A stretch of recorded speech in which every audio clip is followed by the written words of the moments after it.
KMC, Kalambuan News Channel. News, sports, and entertainment. Kalambuan News Channel, KMC.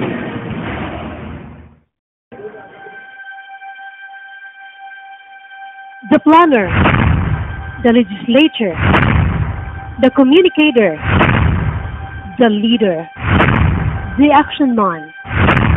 He is Congressman Loreto Leo Solis Ocampos. Congressman Loreto Leo S. Ocampos is the voice of the people of the 2nd District of Misamis Occidental to the 15th Congress of the Republic of the Philippines. He is a man full of vision for the district to prosper. His performance as governor in the province of Misamis Occidental for 3 consecutive terms marks another history for the province and the first governor to complete the term. Being known as the chance governor during his term, his enthusiasm to serve continues to put the province on the map of the Philippines. From that excellent performance made him the most outstanding governor of the Philippines that for the first time, the chosen one is coming from a province which hasn't known for a time until he became governor. But his great achievement doesn't end here. The champion of the masses is now the president of the Mindanao Legislators Association, also known as Mindanao Bloc.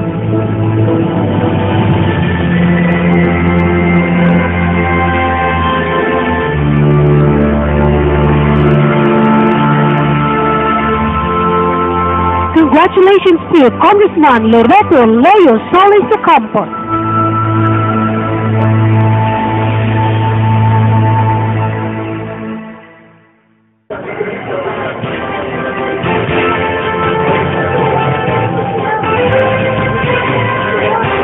Ladies and gentlemen, the President of the Republic of the Philippines, His Excellency, Benigno Simeon Aquino III.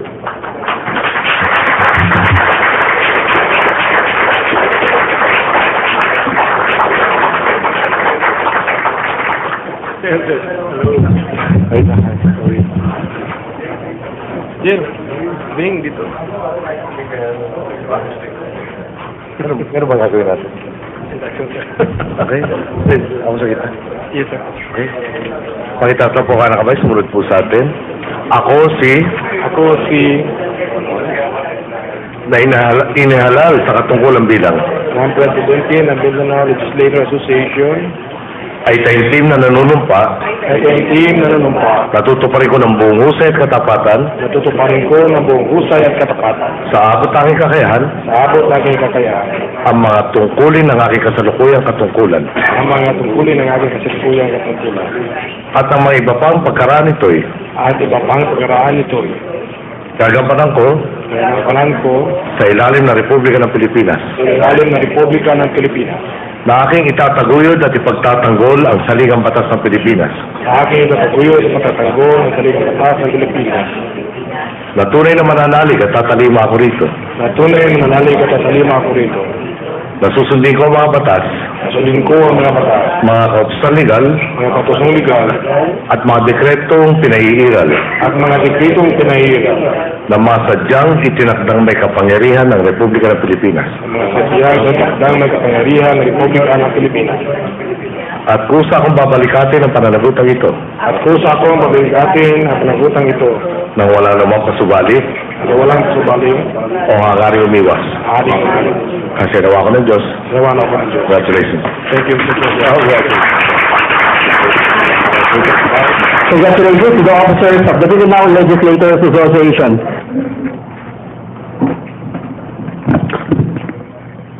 In order to achieve all this, it is crucial to provide the enabling conditions for development. Thus, we need an efficient infrastructure system, reliable power supply. I think these are the areas emphasized by Congressman Jesus Rodriguez a while ago. Universal access to ICT and adequate water supply and sanitation. Our research and development base should also be improved to keep pace with the dynamic environment of Mindanao. Lastly, to finance Mindanao's development for the next 30 years, we request for an affirmative budget allocation from national government as we look for other sources of financing ourselves, so that we are not fully reliant on national government support. We also need to provide incentives for public-private partnership to take on other development infrastructure for the island.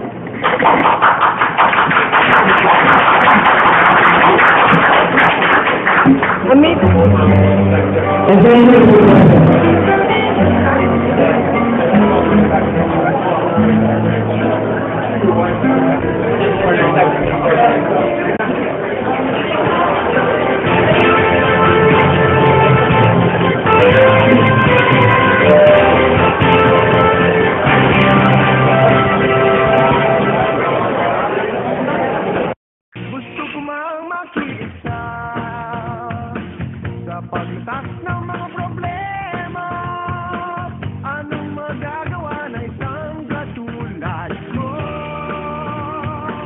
Pero ang kinabukasan mo, tungkulin ba ng ilang tao? Ladies and gentlemen, His Excellency Benigno S. Aquino III, President of the Republic of the Philippines.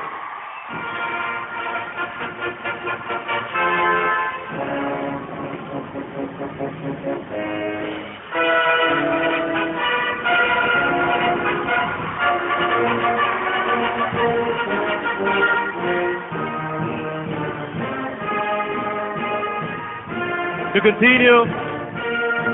continue our program this morning, may we call on Ozamiz City Vice Mayor Rolando E. Romero for his welcome remarks.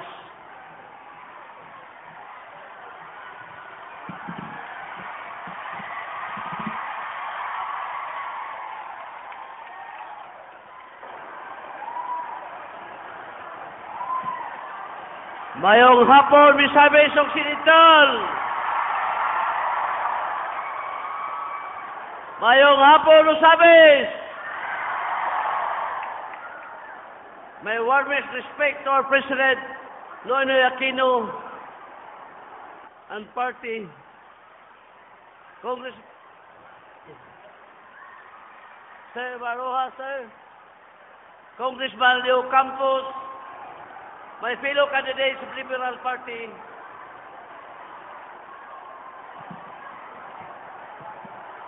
we are very much honored today to have with us our President of the Republic of the Philippines. 3 years ago, President Noynoy was here in Misamis University campaigning for his presidential candidacy last May 2012 elections.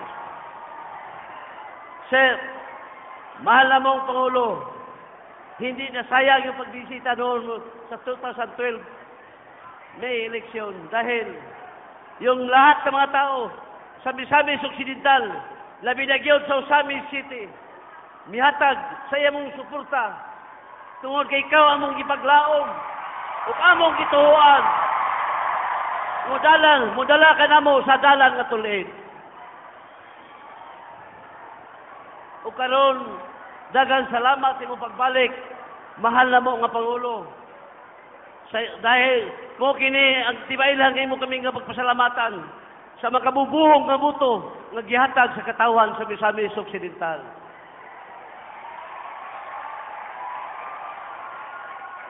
Mahal na mo nga Pangulo. Allow me to inform you the present situation in Osamis City. Ang mga tao dito, mahal na Pangulo, wala na ang demokrasya. Ang mga katawan, ang atong leader dito sa bukid, pangsakaon, pangatuon, kay kung ila si ilang baharan, nga kung kamo mupadayon pagsuporta sa Liberal Party, amo mong kapuson, ug among dauban ang inyong balay.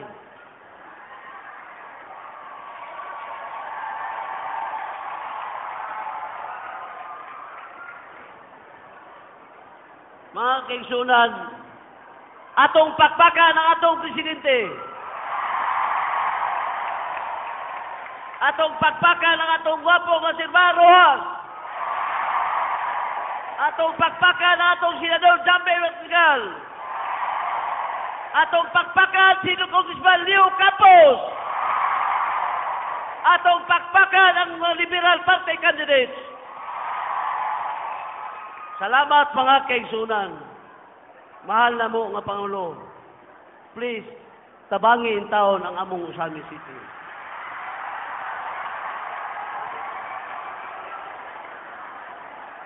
Dugay na kaya namong ipangandoy ang among kagawasan diri sa Usamis.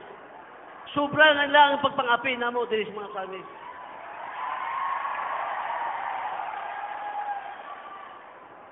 Daghan pa yung tao na mga leader karon nga kauban na mo sa last 2010 eleksyon. Nga din hangtod karon wala pa kauli tungod kay ilang ipanghulga o gihadlok. Mahal na mong Pangulo, ikaw rin tao ng among pag-asa nga matubag ang among ma-address mo ang problema sa among Sami City labi na sa Misamis Occidental. Ang kalinaw kausay sa Usami City, mahal na mo nga Pangulo, kalinaw ka na sa Misamis Occidental o sa Manila. Kaya ang mga tao nga buling-buling sa Usami City, ang mga tao naghimog sa laot sa Manila, Cebu, mura rin mga tao na karoon nga nagpabuyag sa Usami City. Atong kauban nga kandidato dito sa Budon Victoriano, ilang giambos. Siralay ng ambos pero sila po'y napatyan. So atong pakpakan itong mga isog ng mga kandidato na kaubato sa Liberal Party sa Don Victoriano. Alang sa inyong kasayuran, bisan to kinisinunon gamay ra kayo ng politiko pero diyan na ito makita sa iyang pakigbisog paglaban sa itong partido. Sila'y giambos, pero sila'y nakailog og duha ka AK-47. Busa, mahal na Pangulo, please, sana hindi mo kami tignan.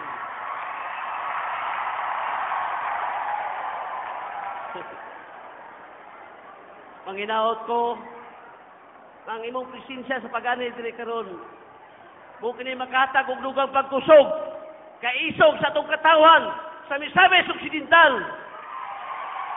Aron mo padayon kitang barong, pakigbisog, aron makabot na ito at tinuod ng kalinaw, kahusay sa itong nagbayan, labaw sa tanan sa itong probinsya sa Misamis Occidental.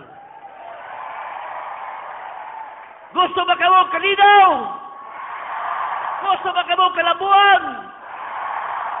Mahal na Pangulo, yan ang gusto sa pagkakasama.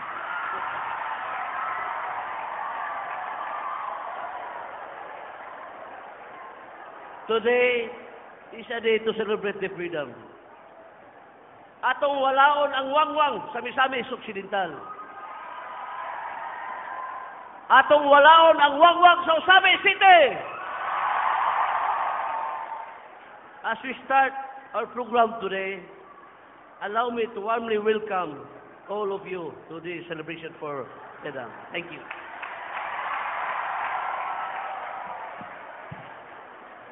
Thank you very much, Vice Mayor Romero. At this point, may we call on Misamis Occidental 2nd District Representative Loreto Leo S. Ocampos for his message. Mayong hapon, Yellow Army! I was just informing the President na I have two functions here. Number one, as your congressman. Number two, as the interpreter of Mayor Roland Romero. Mahal na Presidente, palangga kayo kanamo dinhi. We will promise you, we will deliver the 12-0 votes for Team Pinoy. Mga kaigsunan, ang Pilipinas umakyat na 6 to 7% economic growth rate. Yan ay dahil sa leadership ni Pangulo Ninoy Aquino. The President, gusto niya hilain tayo. Bira. To pull us up all together, to move us all out from poverty. He's pulling, he's our leader. Kaya tayong lahat, sabay-sabay tayo. We hold the chain and pull it together. kasama ang Presidente, we pull it in one direction towards progress, hindi lang dito sa Misamis Occidental, sa buong Pilipinas rin. Ang problema lang, merong mga politiko that grab that chain in the other direction. Kasama pa yung mga crime syndicates dito. Mga kuratong balaling po, sir.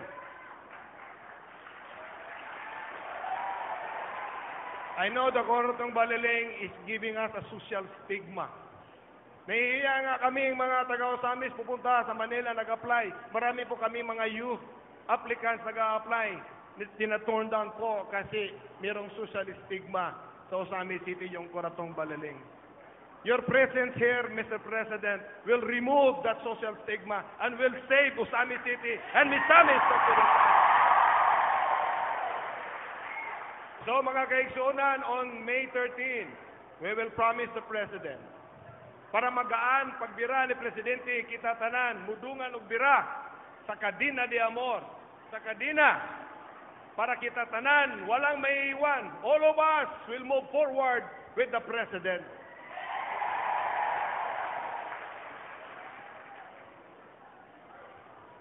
Kami, sir, proud kami na mga liberal. So isyagit nato karon mga kaigsunan, syagito nato ako liberal. 1, 2, 3, go! Ako liberal!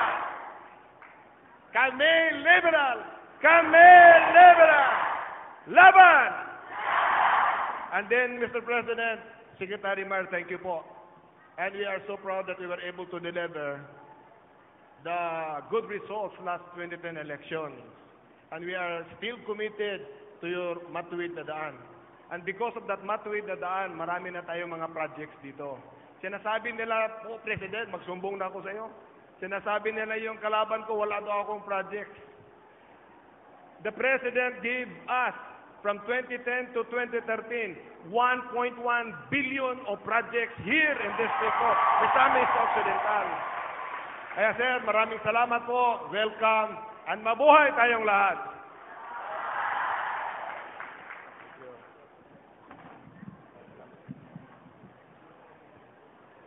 Thank you, Congressman Ocampos. And now, ladies and gentlemen, may we call on DILG Secretary Mar Rojas to introduce our guest of honor.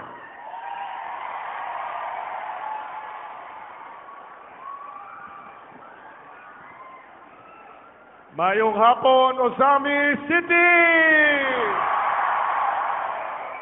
Mabuhay, Misamis Occidental! Maraming salamat sa inyong mainit na pagtanggap sa aming ngayong hapon na ito. Hanggang dun sa likod, kamusta kayo dyan? Dito sa kanan, sa ilalim ng puno ng kahoy! Alam niyo po, ito lang masasabi ko. 80 po ang probinsya sa buong Pilipinas. 140 ang siyudad sa buong Pilipinas. Pero ngayong araw na ito, ang ating leader, ang ating gabay sa daang matuwid, wala sa ibang lugar kung hindi nandito sa inyo sa Osamis City!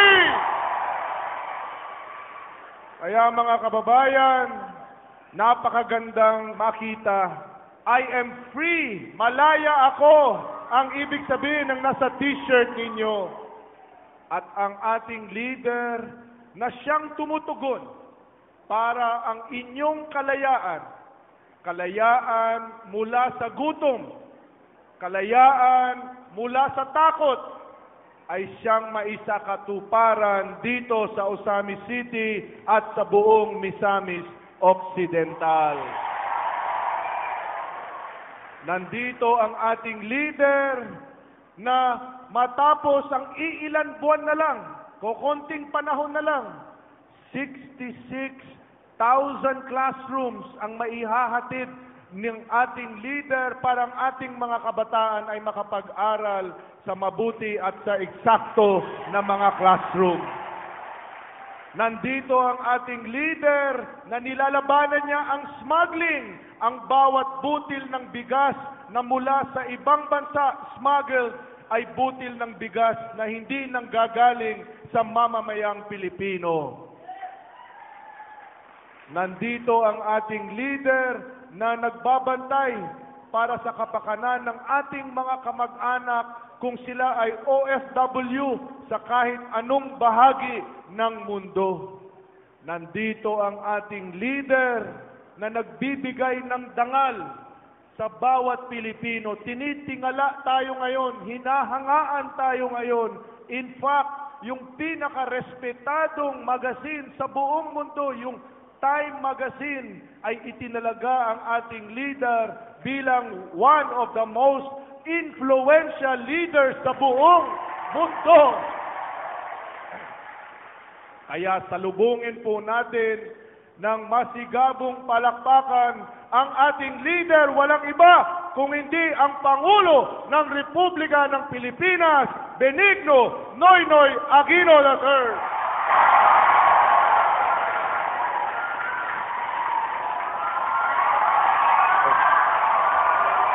Maganda hapon po. Lahat po na may silya, umupo na po. Yung katulad ko po na wala ng silya, tumayo na lang tayo muna. Secretary Mar Rojas, ating buting Congressman Manong Leo Campos, ating susunod na Mayor Roland Romero. Siguro Mayor, pagdating na naupo ka na, alam mo naman kapampangan ako eh. Pag nagbisaya ka, konting bagal lang. Maintindihan ko lahat na sinasabi mo. Pero hindi natin maalis kay Mayor na talaga naman maraming suliranin dito sa inyo. Na talagang damdamin ang umiiral. Ngayon, magtutulungan tayo. Mag-aaral pa ako ng mas maraming Bisaya. Bagalan nyo na konti. Kompleto ang pag-iintindi natin. Ating pong kandidato, Mayor ng Tangub City, Leo Bongo Campos. Ating pong kandidatong Vice Mayor para sa Tangub, Jojo Chong. At siyempre, magpasalamat naman tayo. Nagpahiram po na itong auditorium na pagkaganda-ganda. Noong ako po'y nangangampanya ng 2010, dito tayo nagpulong. Hindi pa ako nagsawa, pinahiram ulit sa atin. Kaya lang mas marami pa yata tayo ngayon. Kaya dagang salamat kay Mrs. Sonia Feliciano sa ating pong Misamis University. The local leaders of the 2nd District of Misamis Occidental, fellow workers in government, honored guests, akong mga pinalanggang kaigsunan, mayong hapon sa inyong tanan.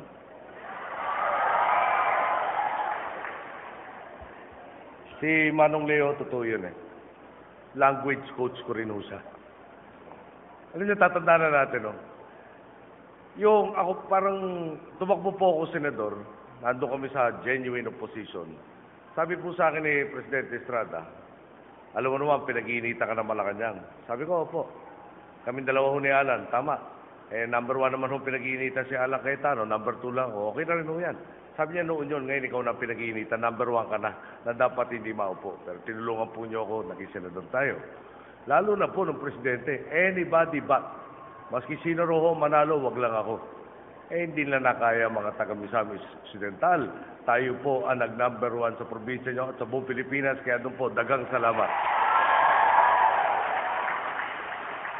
Kaya baka naalala niyo nung kampanya, di ba? Ni adtong ni agi nga kampanya, nahinumdum mo nga niingon ko. Daghang jay mga gwapa dinhi sa Misamis Occidental. Pero karon ni samot kadaghan ang mga gwapa dinhi sa inyo. Bakit di na ho kami umuwi? Anyway po mga kasama. Noong nakarang linggo po, unang na-schedule ang pagbisita ko sa inyo dito sa Osamis. Medyo nag-alala na nga po ako nang naiurong to. Baka akala ng ilan sa mga boss nating misamis nun ay nakakalimot na tayo. Hindi po, bata pa ho tayo para mag-iulyanin. Siyempre, hindi po. Bisag kanus dilig yun na ako malimtan ang paghigugma og suporta nga inyong gihatag sa ako. Sukad pa adtong niaging kampanya. Kamo gihapon ang akong kusog. Kamo gihapon ang nanguna sa pagsulong sa saktong nga dalan. Salamat kayo sa adlaw-adlaw nga kabag-ohang dala sa akong mga pinalanggang misamisnon alang sa atong nasud. Tama ho ba? Ayun o, isang dahilan na naman, bakit dapat si Leo Campos ay ibalik natin yung kagatawan? Hindi lang magaling na representante, governor, language instructor pa. Kaya naman po, sa kabila ng sunod-sunod nating pagbiyahe sa buong bansa, humaharap ako sa inyo ngayon. Hindi lamang para ilatag ang mga tagumpay natin sa tuwid na daan, kung hindi para rin ipaliwanag kung paano pa natin ito mapapalawak at mapapalaganap. Ang hangad po natin, kung anong paghakbang pasulong ng mga lungsod sa Luzon at sa Visayas, ay ganun din ang ikukumpas kung hindi man higit pa sa Mindanao. Ang ating nga pong panata, walay mabilin sa sakto nga dalan. Na-impress na po sila dito. Meron pa nito. Kaya alam mo, yung dulo baka maging kapampangan ulit, ha? Alam mo nyo, sa totoo lang, ilang araw na po akong tinetext sa mga kasamahan natin sa Tarlac. Sabi sa akin, tulungan naman po nyo kami dito. Tulungan naman po nyo kami dito. Sabi ko, sandali lang, aabot rin ako sa inyo. Baka magtampo na ho yung mga una nagtayo ng kandidatura natin, tayo congressman. Pero mahal ko kayo talaga. Kailangan naman natin madalaw kayo. At pwede naman maintindihan ng mga kababayan natin.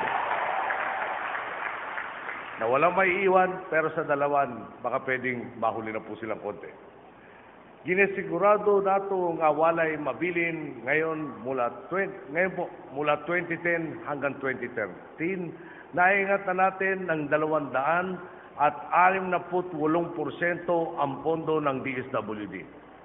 78% naman para sa DOH, 44% sa DepEd, 23% sa DPWH. Ginawa po natin ang lahat ito nang hindi nagtataas ng buwis. Walay mabili na naman po. Ngayon, napunan na natin ang backlog sa mga aklat at upuan. Alam po nyo yung ating na saklaw ng DepEd ay higit kumulang 20 million raw. Ang kailangan na libro, 5 each. So 100 million books. Parati may shortage. Pag dumating na libro, mali pa. Ngayon po, wala nang shortage as of 2012. Nakompleto na natin yung mga aklat na kailangan ng ating mga mag-aaral. Silya at saka mesa, paano natin napuno? Alam po nyo, may illegal loggers. Pinutol yung mga kahoy natin. Ganon. Pag nahuli natin, magkukutsabahan sa bidding, sa kanila rin mapupunta. Ano ginawa po natin bago? Pag nakumpiska, yung trosong hindi dapat pinutol, hindi nabibid. Diretso sa TESDA. Dating sa TESDA, gagawing lumber, gagawing silya, gagawing mesa. Para sa estudyante, ang makikinabang na lang, mga estudyante, hindi na mga nagpuputol na illegal na troso. Kaya po nakatulong sa pagtanggal ng backlog natin sa mga eskwelahan. At ang pinakamaganda pa po, mawawakasan na rin natin ang 66,800 na kakulangan ng classroom sa pangako po ni Brother Armin ng DepEd bago matapos ang 2013. Sa katapusan po ng taon na ito, wala na rin yung kakulangan natin sa classroom. Sabi pa ho, ni Secretary Alcala naman, malapit na tayong maging self-sufficient sa bigas. Pag pinalad po tayo, nakisama ang panahon, hindi tayo binagyo tuwing ani, baka maging exporter pa tayo ulit bago matapos ang 2013. Uulit-ulitin ko at pasensya na po kayo kung parang sirang plaka ko. Hindi ginawa ni Noynoy Aquino to. Hindi ginawa ni Secretary Alcala, Secretary Rojas, Secretary Ruiz lahat to. Kayo ang gumawa nito. Nagtiwala kayo, itinindig natin yung ating kandidatura, binigyan niyo ako ng mandato sa loob halos ng 3 taon. Ang layo na ng narating natin mula sa dating kalakaran. Siyempre po, kayo ang gumawa nito. Kung iisang kalsada nga lang po ang Pilipinas, hindi naman tayo papayag na ang ilang bahagi lang nito ang nakukumpuni. Samantalang iniiwan naman bitak-bitak ang ibang sulok nito. Ibang sulok nito, di po ba? Kahit pa magkakahiwalay ang ating mga isla, kahit pa iba't iba ang binibigkas ng ating mga dila, kitang tanan Pilipino. Kitang tanan kauban sa sakto nga dalan. Yan po ang dahilan kung bakit patuloy nating sinusulong ang mga proyektong maghahatid ng higit na kaayusan at kaginawahan sa inyong lalawigan. Magbibigay po ako ng ilang halimbawa. Nariyan po ang pagpapalawak ng serbisyong hatid ng inyong Osamis at Plaridel Port. Pero wala raw akong project na dumating dito. Pati na rin ang Osamis Airport. O nahigit na magpapaunlad po ang dalawang to sa inyong komersyo at turismo. Nariyan din ang pagsasaayos ng inyong Osamis City Coastal Bypass Road at ng Osamis Oroquieta Road na susuporta naman sa mas maginawang daloy ng kalakal at sa pagdagsa sa inyo ulit ng mga turista. Ang mga infrastruktura at kalsadang ito magbibigay daan sa mas maraming pagkakataong umasenso para sa mga kababayan nating misamis nun. Ang tanong po, aanhin naman natin ang mga tulay at kalsadang dapat sana'y magpapalago ng inyong mga industriya kung mayroon naman mga pinunong humaharang sa inyong kaunlaran at nakatutok lamang sa panlalamang. Kung ganito ang kaso, di ba't magdadalawang isip din ang mga gusto magnegosyo o bumisita sa magaganda niyong mga tanawin? Paano mabibigyan lakas ngayon ang karaniwang taong panghawakan ang mga pagkakataong bubukas dahil sa mas magandang edukasyon at programang pangkalusugan kung takot naman silang lumabas sa kanilang mga bahay dahil sa mga sangganong nagahari-harian? Ang kailangan natin taong nire-respeto, hindi kinakatakutan. Ang kailangan natin taong mahusay at marangal, hindi silang mahaba ang kasaysayan sa pagbagtas sa baluktot na daan. Ang kailangan natin para sa Ikalawang Distrito, walang iba po kundi si Leo Campos. Bilib nga po tayo sa background ng kasamang Leo. Mahigit 2 dekada siyang nagpakadalubasa sa akademiya at nagbahagi ng kanyang kaalaman sa maraming kabataan. Nang tinawag siya para maglingkod bayan, hindi siya nag-atubiling tumayo para sa inyong lalawigan bilang ginagalang na gobernador. Kaya kung serbisyong walang bahid na katiwalian at karahasan ang gusto ng mga boss natin sa Ikalawang Distrito, wala po tayong ibang dapat iboto kung hindi si Leo Ocampos.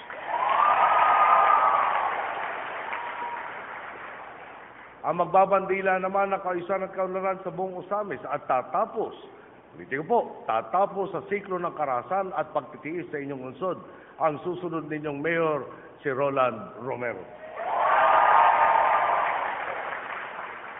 Buo po ang tiwala ko kay kasamang Roland. Kapakanan lamang ng mga Osamis noon ang kanyang iaangat. Kaya naman sa darating pong Mayo 13, sama-sama din nating iangat ang pangalang Roland Romero. Sama din po natin ngayong hapon ang napipintong mayor ng Tangub City, si Bon Ocampos. Natitya ko po naman po kay Bon, hindi niya tatantanan ang pagpapataob sa kultura ng pang-aabuso at katiwalian sa lungsod ng Tangub. Kailangan din po natin ng mga kakamping tulad ni Bon Ocampos. Kumpiyansa po tayo sa panunungkulan na makakasangga natin sa tuwing na landas. Tuluyan nating matutuldukan ang siklo ng karahasan at paghahari-harian sa Misamis Occidental, sa Mindanao at sa buong bansa. Sa huli po, wala po sigurong makakatanggi. Napakalayo na ng ating narating sa halos 3 taon pa lang nating panunungkulan. Gaano man kabigat ang mga problema ang ating dinatnan, kapit-bisig natin itong tinutuguran. Masigasig nating itinatama ang mali. At winawaksi ang mga gawaing tiwali. Kung dati, para bang tanggap na ng marami ang pagiging kulelat ng bansa dahil matamlay ang ekonomiya natin, ngayon, kinikilala na tayo ng mundo sa kakayahan nating makipagsabayan sa kaunlaran.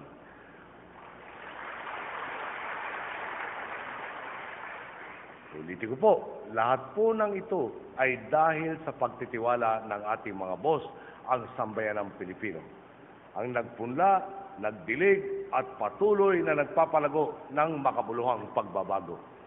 Gaya ng lagi kong bukang bibig, kayo ang gumawa nito. Muli pong tinatawag ang bawat misamis nun. Hinaot unta nga dili na ta muli kay pasadalan sa kauswagan. Kauswagan og kaayuhan. magkahiusa ta sa pagkabot sa Pilipinas nga dugay na nato gipangandoy.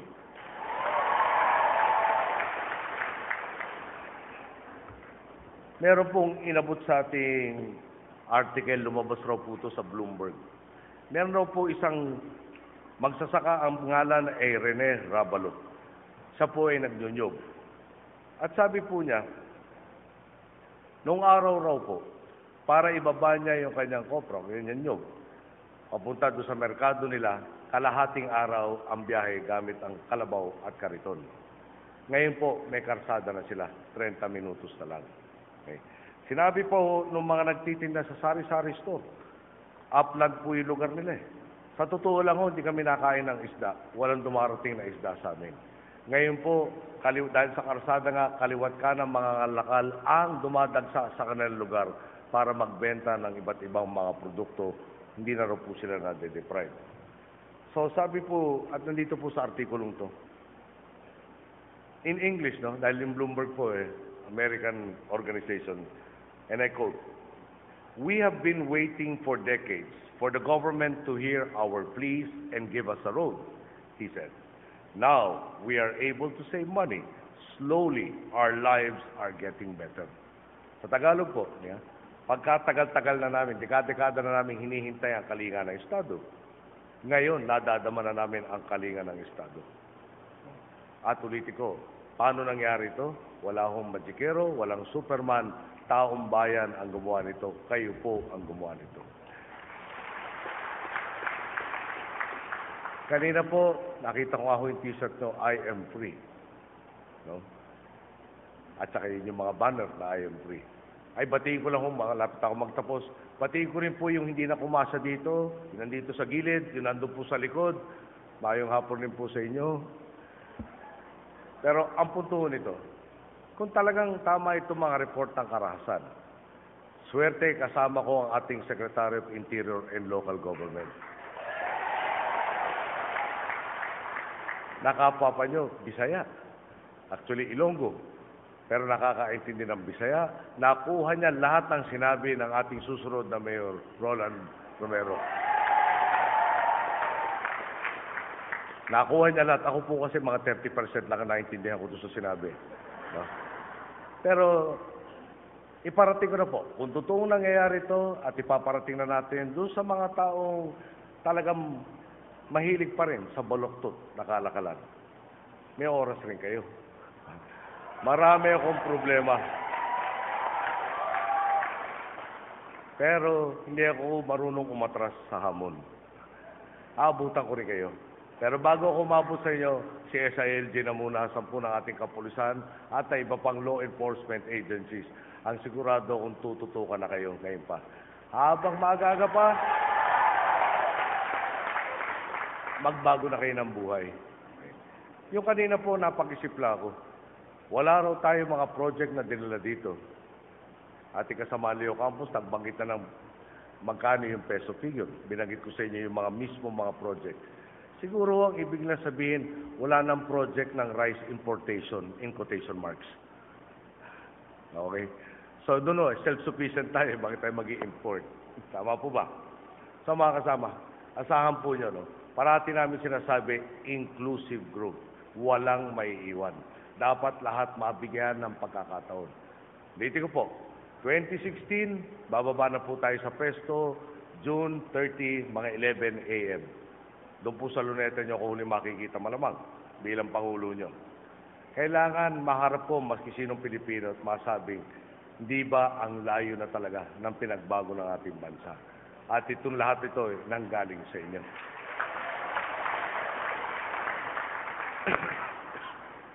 Maliwanag naman po yata sa atin o sinong suportahan natin sa lokal. Paano naman ho sa Senado? Baka nagkasundo tayo sa lokal, wala kayong tinulong sa akin sa Senado, tapos tayo niyan. Pag wala tayong kasamahan sa Senado, baka susunod na magkita tayo, hindi ko na kailangan ng suklay. Ngayon po kasi may sinusuklay pa, maski pa paano. Okay. Pero, kwento ko lang sa inyo. 4 na po ang pinagpilian na kandidato para sa 12 pwesto. Hindi naman pwede isiksik yung 40 sa 12. So, paano natin napuntahan itong dosing to? Lahat to, may preba nang ipinakita. Sample po. Kunyari ho, si Coco Pimentel, kapwa nyo taga Mindanao. Si Coco, dinaya. 6-year term, naging 1 year, 10 months. Kay Coco, pwedeng tumakbo noong 2010. Tumakbo kami noong 2007. Siya nadaya. Actually, lahat kami nadaya. Pero ako po yung nakalusot. No? Si Coco, alam niyo, naalala ko tuloy. Kwento ko na niyo yung daya. Naupo kami sa Senate Electoral Tribunal. Pinakitaan kami ng ebidensya galing po sa ARM, yung election return. Sabi sa akin ni Senator Escudero, may cheese, pare, wag mo nang tignan yan, sasama lang ang loob mo. Sabi ko, ebidensya to, tignan na rin natin. Pagkita ko po, lamang ang boto ko kay cheese. Ako yata 13 votes, siya 12. Sabi niya, paano mo ako nalamangan? Sabi ko, pare, alphabetical order, una yung A sa E. Yung toka natin, natapos sa akin. Yun lang ang pinagkaiba niyan. Pero isipin nga ho nyo, no? Parang hindi ko maalala ngayon kung buong probinsya, 13 votes ako eh. Sabi ko pa, dami ko yatang watcher. Binoto pa yung kalabang ko. Hindi na ako pwede ngayon yan. Pero ang punto lang ako nito, balik ako si Coco. Pwede sinabi ni Coco, no? Tatakbo lang ako ulit 2010, abandon ako na itong protesta ko. Pero hindi po ginawa ni Coco eh. Bakit? Dahil pag inabandonan niya yung pwesto, hindi karapat-dapat na natili sa pwesto, number 1. Yung mandatong pinagkaloob nyo, napunta sa iba, mali.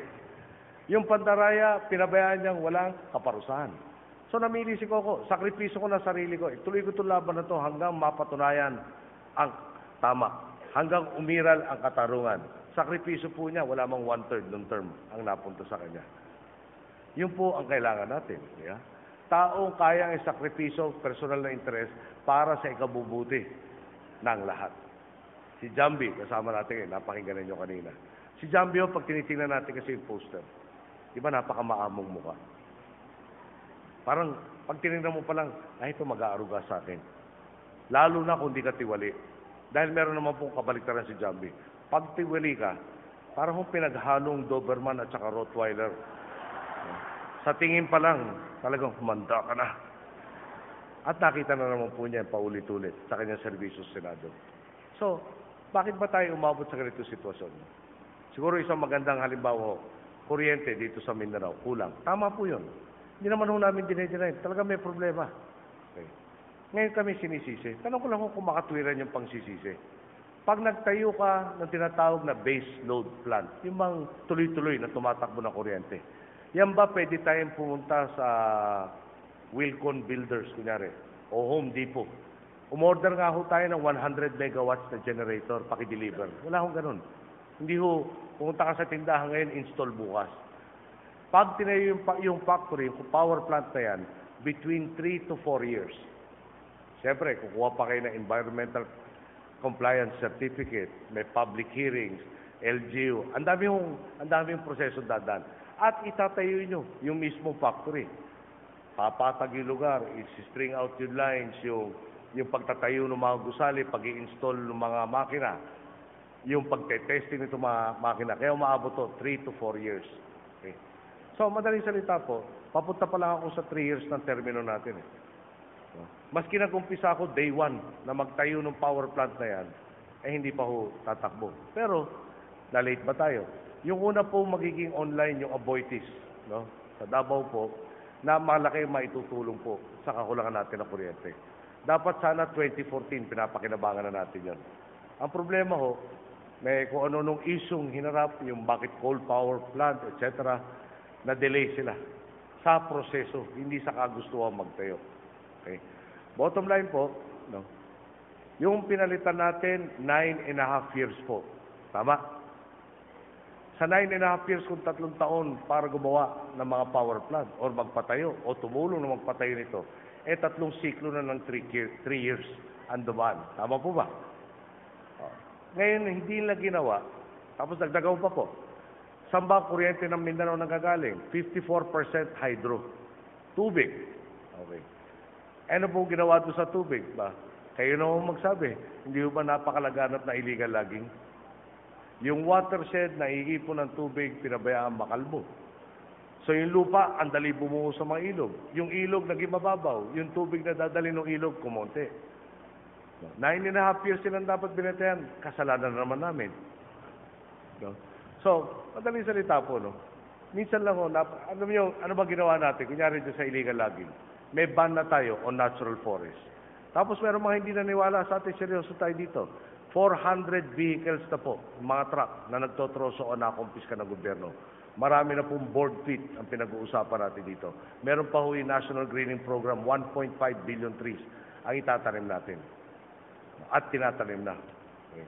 Madaling salita po, kapabayaan nila, nakikita na lang, dito patungo to, anong ginawa nila? Kasama ba namin yung mga gumawa nito? Yung mga nagtatanggol sa pinalitan nating administrasyon? Hindi ba nasa kabilang kampo? Ngayon, may issue, may problema, sasabihin na, kasalanan namin, responsibilidad namin. Kami na po nakaupo ngayon. Pero, mahirap naman yata sabihin kami ang gumawa nito. Kami ang pabaya, kami ang nakalimot. No? At siguro, importante lang dyan, kami rin ang gagawa ng solusyon. Dahil ginagaranti ko sa inyo, huwag lang pong magkaroon ng digmaang pandaigdig. Pero 2015, malaki na kaibsan sa problema natin ng kuryente. 2016, may surplus na. Pag iniiwan kayo sa 2017, matandang alaala na lang yung kulang nyo ng kuryente dito sa Mindanao. Iiwan ko kayo di hamak na mas maganda kaysa nung dinatnan ko.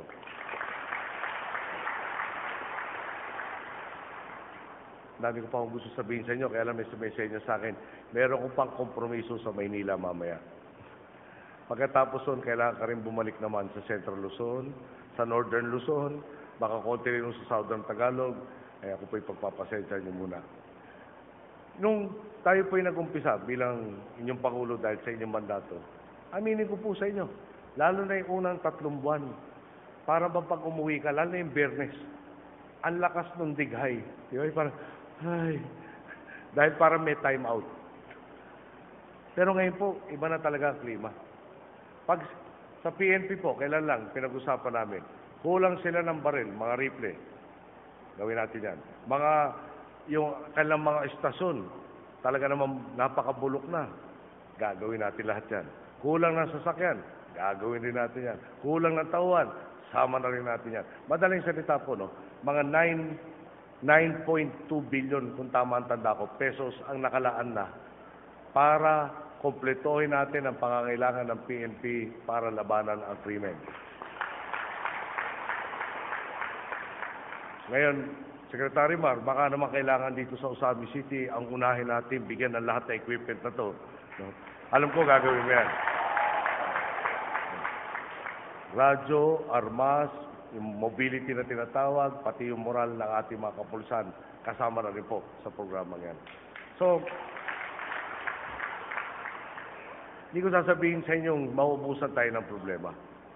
Pero kaya ko sabihin sa inyo, yung problemang pagkatagal-tagal tinitiis natin, hindi na babawas at babawas so kailangan natin tiisin.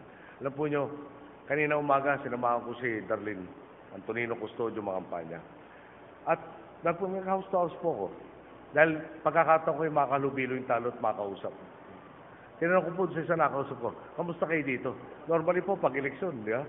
Ang daming folder na dala, ang daming problemang ipapasa sa'yo. Pero kanina sabi sa akin, may maayos ko kami dito. Okay naman. Hindi yung attitude na parang, di ba? Parang galit, parang masumalo. Ba? Siyempre, parang di ba pupuno ang puso natin. Isa po inambisyon ko mula nung bata ko. Pagdadaan ka ng Ross Boulevard sa Maynila, nandun ang US Embassy. Para hong sinehan, yung haba na nung pilang paikot-ikot. Pag sa dulo, Japanese Embassy, gano'n rin no.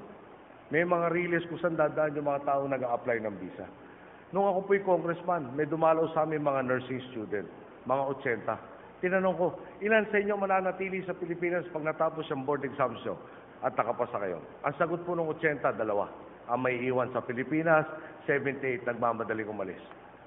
Parang wala nang ambisyon ng Pilipino. Lalo na bago ng 2010, kundi paano makaalis ng Pilipinas. Di ba? Ngayon no. May kinaina kami ni Secretary Marojas sa isang hotel ang ala na Soler, bagong-bago po.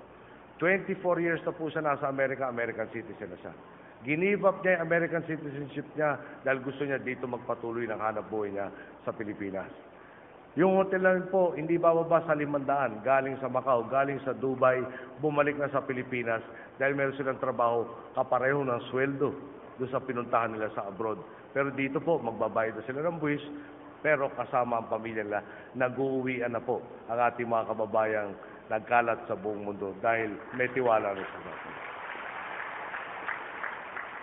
Kaya ulit-ulitin ko po, daghang salamat sa suporta po nyo, simula't simula, sa paniniwala nyo, at sa pananatiling kasangga natin dito sa tuwid na daan. Kayo po ang gumawa lahat nito, kayo po ang magpapaarangkada lalo nito. Ngayon, pakiusap ko lang ho. Alam nyo, naalala ko po kasi, nung martial law, nagpunta kami sa Cebu.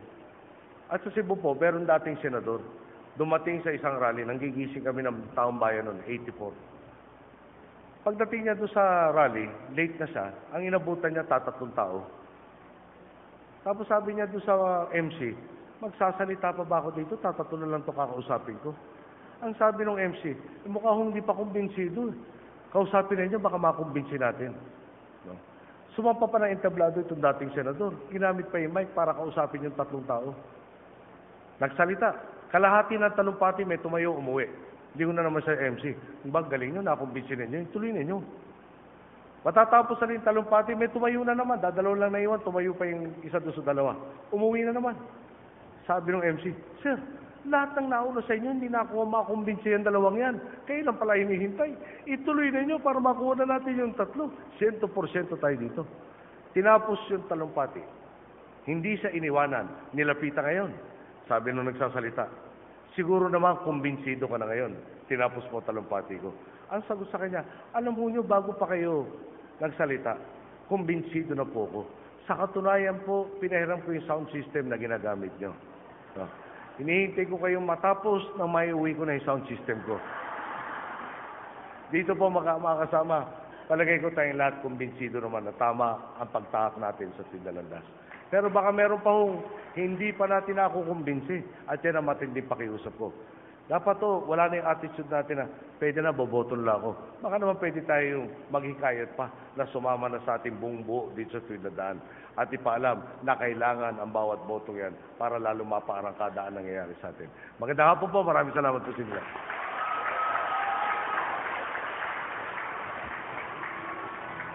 Thank you very much, Mr. President. May we now request His Excellency and the LP candidates of the 2nd District of Misamis Occidental for the photo opportunity. To start with, we will have the provincial slate.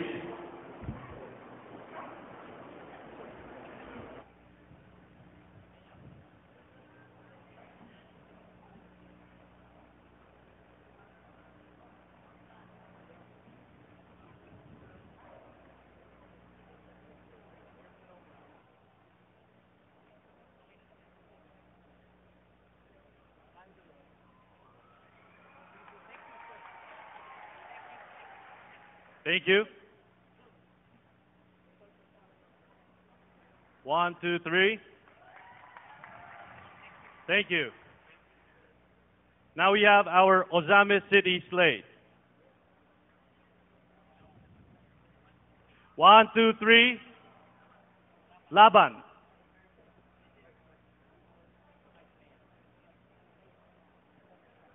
1, 2, 3. Laban. Thank you. Now we move on to our Ozamis City slate.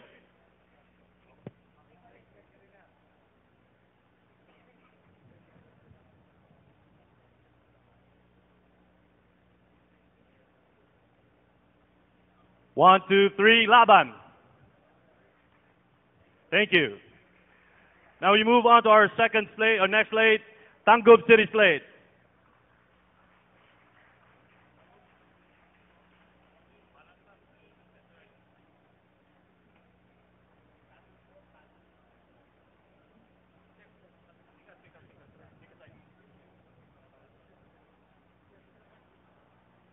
One, two, three, Laban. Thank you. Now we move on to our Sinakaban slate.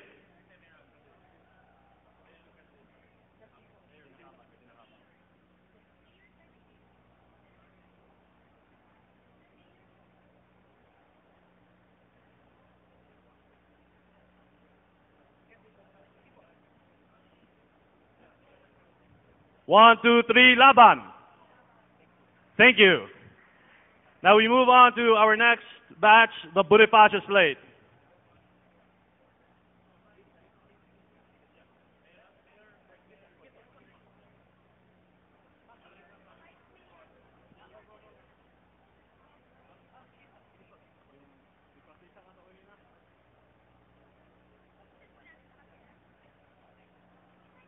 Ready. 1, 2, 3, laban. Thank you. Now let's move on to our Clarin slate.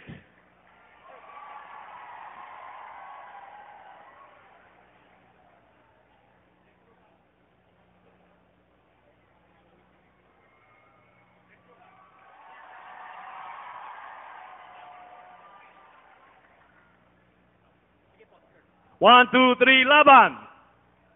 Thank you. Now we move on to our Don Victoriano slate.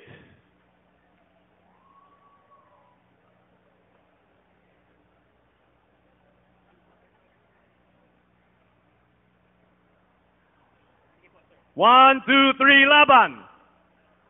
Thank you. And now finally we have the Tudela slate.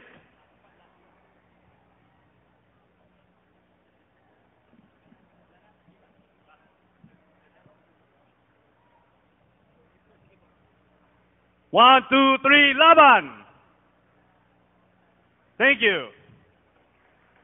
Once again, thank you very much, our very own president. Let's give him a big round of applause, please.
ako'y mas malaya, kay bukas ay may pag-asa.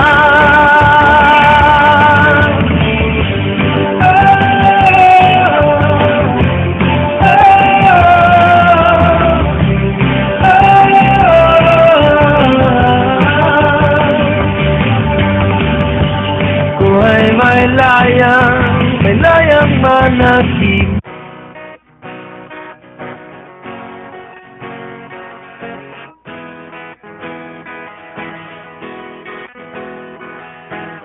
Lunia ang imong palibot, aglihi ang matag hunahuna, ug imong makita. Batang wala sa eskwela, bakanong walay trabaho, unsa man ang ilang kaugmaon. Nanong mga dato lang ang musamot o kadato, ug ang kadaghanan, grabe ang kapobrihan. Dapat natang mulayas sa tuwat, walaong mga bakang tumatuuran atong nilaban.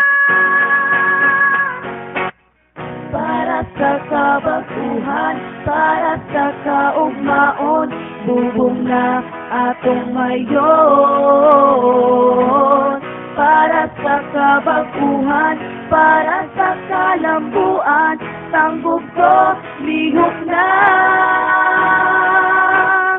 Ang kababuhang alang sa ating dakbayan, tuguglingon nato ng sudan.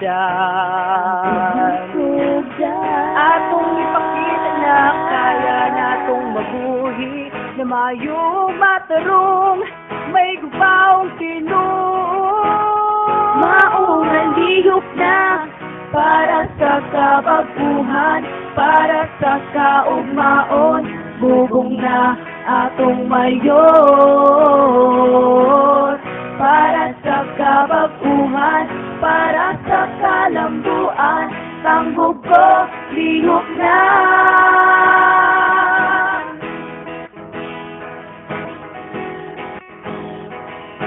Dapat ang mga bata na sa eskwela, kaugmaon nila dapat na ay pag-asa, na mahong pagkaon sa lamesa, dapat nagaanong importansya ang pangilanon sa panginabuhi, at tututukan na rin sila tumatabangan ang seguridad ng matarong na hustisya atong ihanyag sa usag-usa.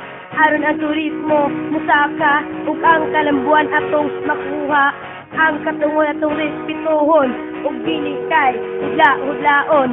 Dapat ang kalambuan kay huosay pagkayusa o sa panubeno sa atong dakbayan na naa mauna tanggubanon. Bigok na para sa kabaguhan, para sa kaugmaon, bubong na atong mayon.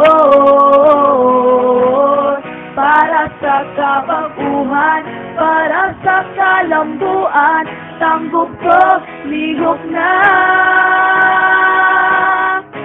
Kababuhang alang sa ating dakbayan, tuguglingon nato ng sudan. Atong ipakita na kaya natong mabuhi, na mayong matarong, may gubaw tinuon. Maunang lihok na, para sa kabaguhan, para sa kaugmaon, bubong na atong mayon. Para sa kabaguhan, para sa kalambuan, tanggol ko, lihok na.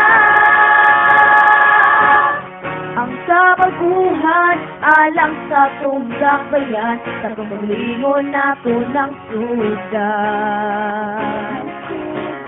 Atong ipakita na kaya natong mabuhi, na mayong matarong, may gubaong simnoon.